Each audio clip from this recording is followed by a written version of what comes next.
Day 3, we get a chance to leave the city lights of Esperance and we start heading towards a place called Fraser Range on the edge of a nullarbor. This is a cattle station where we get a chance to camp, throw the swags out, see the stars and visit a good old mate of mine that has 4 legs.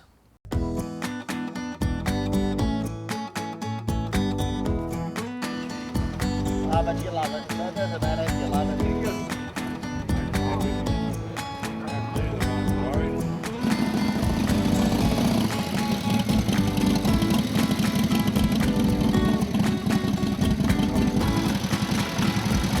On the road again. Woo! I'm ready. My bike is ready. Good morning, good morning, good morning. 15 minutes, the first group takes off. Doug Cowie and myself were the starting marshals.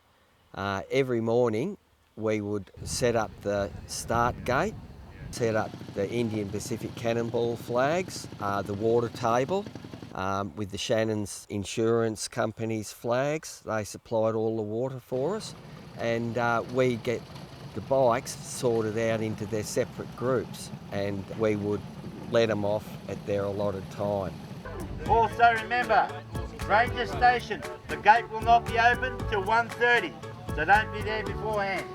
Okay, 15 minutes to go for Group 1. Where did you find the martial ceremonies here? Under a rock. Yeah, I'll call out every now and then. Every now and then we pull him out for a showing. Yeah, then go back, as long as the tide's not in. Exactly. Fraser Range today. Nice, easy day.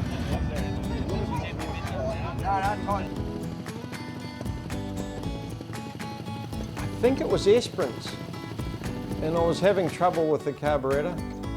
So I was mechanically operating the butterfly on the poppet valve. Well, the pin's broken off here. And a gentleman just out of the crowd came over and was looking at the bike, and he said to me, "I've got a couple of these at home if you need anything." I said, "You wouldn't have a poppet valve from a carburettor, would you?" Okay. So he turned up back there with 2 complete carburettors. He said, "Is the bit you want off here?" I don't know what the I said, "Yeah, that's a $3,000 part that he was giving to a stranger." Just the camaraderie in motorcycling, sometimes you find it's amazing. No power. No power. Fuse? You got a fuse somewhere? The battery wasn't going flat, it was actually being overcharged. Therefore, it actually just blew up. And I had a spare battery, I put that one in, and the same thing happened to that battery. The 3rd battery, I borrowed that from Kendall. We had to readjust charging system about 4 or 5 times. I burned out an ignition coil as well. And I had to source that from John H. And I still have to get in touch with him and see if I can somehow repay him, because I can't thank him enough. If he didn't get me the coil, I would never make it home. Righto, 2 minutes, 2 minutes.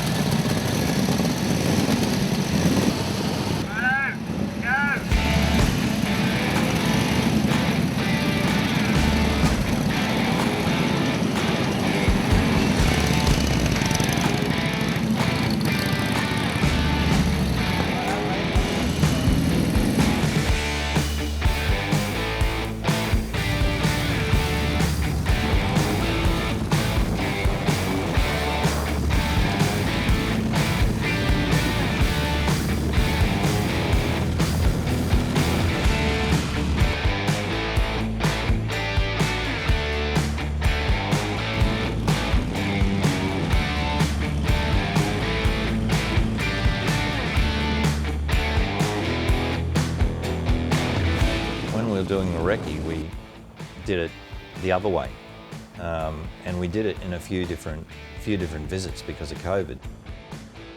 One of the big things that everybody was really excited about was going to the nullarbor and going over the nullarbor. So those first 2 days, they were a little bit of a shock because people didn't realise that they were going to travel through such beautiful country or do as many miles as they did, but there was this anticipation. We're going towards a nullarbor. We're heading towards Australia's straightest road. We're heading towards red dirt.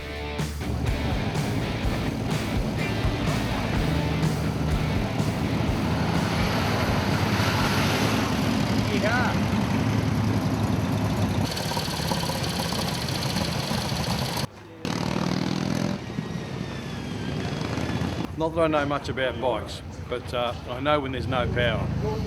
About 80k outside of the destination of Esperance, they put in new points, condensers, everything else. It was fantastic. The bike appreciated it.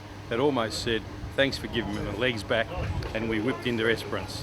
10 hours I was out there last. Start at 7, finish at 5. I know there's people out there longer than me, but that was a long time for a novice. However, today's fantastic. Where are we? Salmon what? Salmon what? Salmon gum.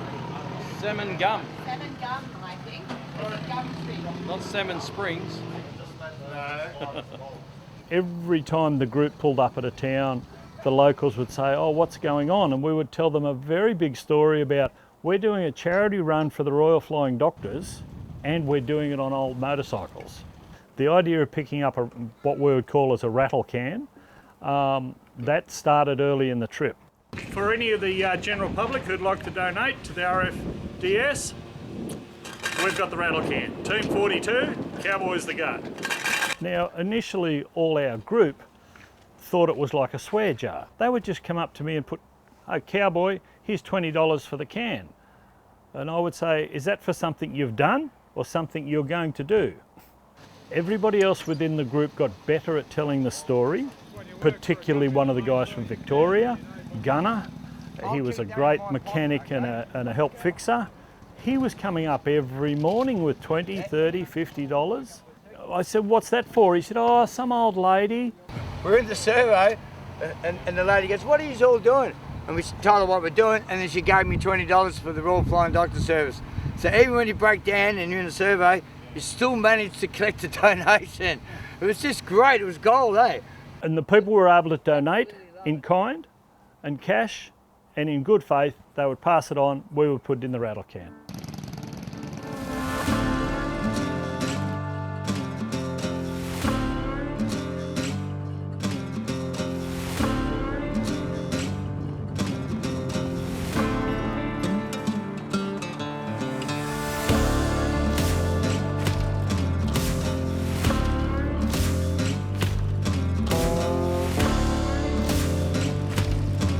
Once you had 88 bikes on the highway, not doing big speeds, doing 60 to 80 kilometres, it was a very long convoy. And then to have that longer convoy, because each team or motorbike needed to have a backup vehicle. We'd taken in turns. I'd have a sleep, Michelle would have a sleep, and we had Cowboys music playing. So yeah, so we just made conversation about what we were doing, where we were going, about the ride, and doing our charity work for the Royal Flying Doctor. We'd be up early, have the bikes ready for the start, away the bikes would go, and then we would sit round and have an extra cup of coffee and a cake and generally support the little towns that we stayed at. I drove back up for the young family, so Darren and my husband and Douglas, my son. I mean, we were travelling with a toddler, which was tough, but you know, we had company to talk to each other and whatnot, but some of those ladies, they did it fairly tough. For me, I'm fairly comfortable towing. I tow a big horse float with, you know, usually at least 2 horses in it, so and long distances. So it wasn't an issue for me, but it's not an easy thing to do.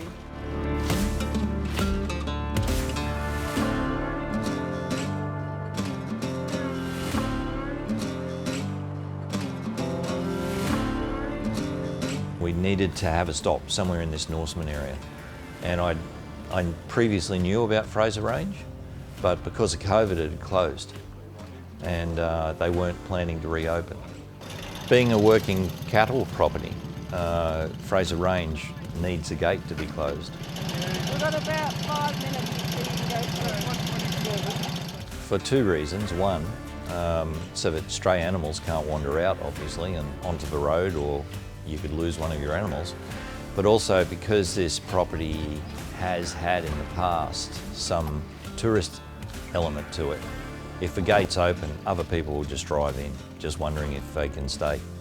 So we needed to keep the gate closed, and that became a bit of a catch cry all the way through the time we were there. And if you have ever lived on a farm, it's always, did you close the gate?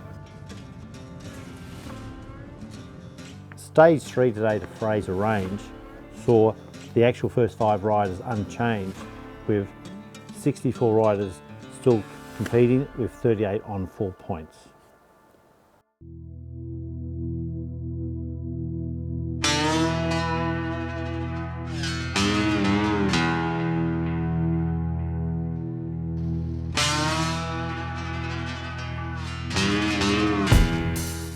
Fraser Range, you just drove in the front door and you just knew it was right.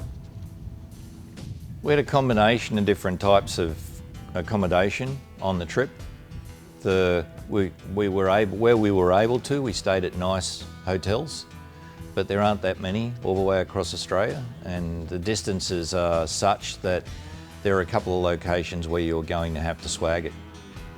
So swagging it basically means you've got to have created some form of home for yourself beside the truck or beside your bike, and Fraser Range was the first one where we were able to sleep under the stars, wake up with the sunrise, and get up and just enjoy the majesty of the place. Well, we loved Fraser Range Station. We had an American with us, Brian Lane, and saw his first Australian snake. We're swagging it out there in the bush, sleeping under the stars. We loved it. Is this the Hilton? This is it, mate. This is it. I love your kitchen. Yeah. It works great. Spot on. Yeah. Sleeping apartment, either side. Got the wardrobes. I'd been there a couple of times and come across this pet camel that had been raised from young, and it's doesn't like the noise of motorcycles very much. Full-size camel, but remembers people. So as soon as I got back there again, it was straight up to me and giving me licks and wanting a carrot. So I was really happy to see it again.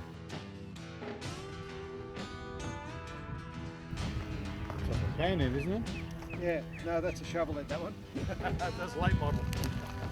Oh, it's the same. It's somewhere I've never been before. Something you never see. It's just good to walk around and look at the stuff, you know. I like looking at history, you know. You might see something on the ground and you try and think, what is that thing's history? The jig around the neck. Yeah.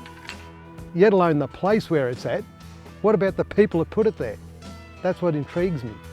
But it was a beautiful place. I ain't following you tomorrow, I can assure you that. Only way to learn to do it yourself, I find. So who's cleaning whose bike here? I'm cleaning mine and it got coated in oil on his. That's what friends are for. Running low on oil, there's oil coming out of the tappet covers, and that's why it's all over old mate's bike. But he didn't have the power to get round me, so he had to sit there. There's our technicians. The real interview. Have a look at our technicians. Goodness me, do they fix much? They're flat out. They're the ones sitting on their arse drinking beer. How was your day? Pretty good, really. Bike tracking okay? Yep. That's good. Kickstart foot, is it? Yeah. That's about the whole point. Just a little bit swollen. Little men, get somebody else to start your bike. Yeah. Your bike, you do it. Unless Chris is handy. Chris can kickstart a jumbo jet, so. Okay, so we're going to have to keep it going for another 3 days, and once he's in the South Australia border, that's all we have to worry about. Why is it the South Australian border? Well, we'll have done all of Western Australia then. You'd have enough story to keep him out of trouble. Yeah. Every night I'd go over Scott's bike and have a look at it, make sure it was okay for the next day's ride. Well, the chain, check the oil, and battery and whatever else. You know, it didn't need a whole lot. It actually went very well. I think it's done, what, nearly 1,300 kilometres in the last 3 days. In the rain, the hail, and today the 33-degree heat. Running very well. It's good. Where's the rider? He's asleep. I think he's worn out. Scott's accommodation was behind. No hardship there, no, he had the big double bed and it had a big screen television, fridge, shower block, everything enclosed in this huge tow-along house. And he was sleeping in the trailer. Yeah. Well, he's got the best mechanics and what's Yeah, and we're happy. If he's happy, we're happy. We're happy, yeah. Okay. Fraser Range had a huge mess tent where they would make big meals previously for tourists and also for all of the staff on the cattle station. And Andy, one of the owners, came up with the idea, why don't we just do one meal? So we did this huge stew and people were able to just line up almost like if you're on a cattle muster or something like that. And everybody all of a sudden started to relax. And that's where it really became a family, a Cannonball family.